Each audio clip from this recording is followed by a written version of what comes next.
Гунны. Они были рождены на бескрайних просторах степей. Прекрасные наездники и лучники.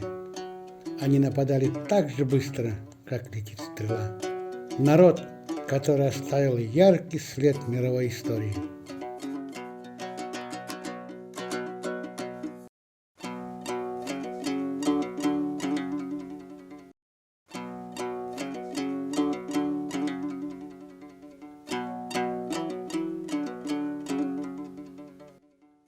Все историки однозначно отмечают, что гунны – это как бы сборная родов, племен, народностей и народов.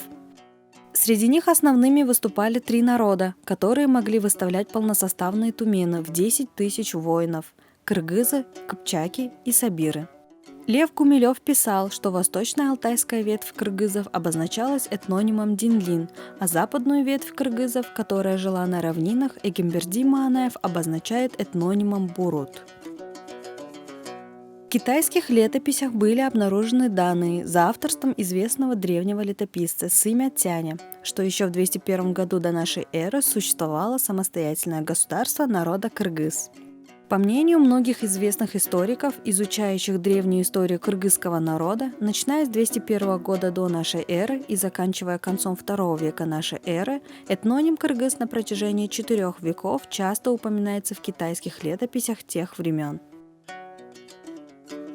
Но к первому веку нашей эры неудачи стали преследовать гунские племена.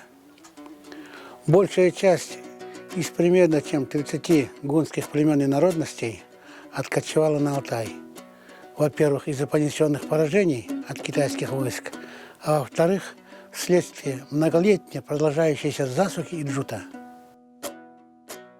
Аристов, Бернштам, Бартольд констатируют факт того, что на протяжении 5 веков, со II века нашей эры до VII века нашей эры, этнонимы кыргыз, динлин, а также бурут в китайских летописях полностью отсутствуют и не дается никаких даже косвенных описаний движения и действий кыргызов.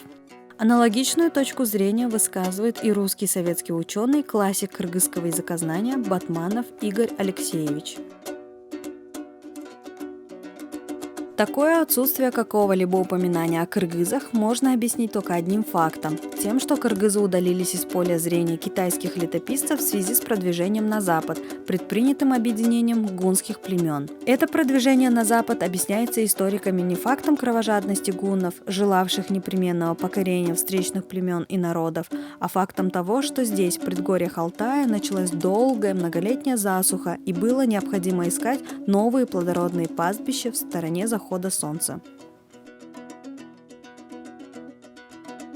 В историографии названы все гунские народы, народности и племена, переселившиеся в Европу в IV веке нашей эры. Кыргызы, кыпчаки, сабиры, динлины, буруты, биттагуры, акациры, витторы, хуногуры, хайлундуры, майлундуры, кангары, баяндуры, уттургуры, куттургуры, оногуры, сараны, сарагуры, азелины, угуры, салгуры.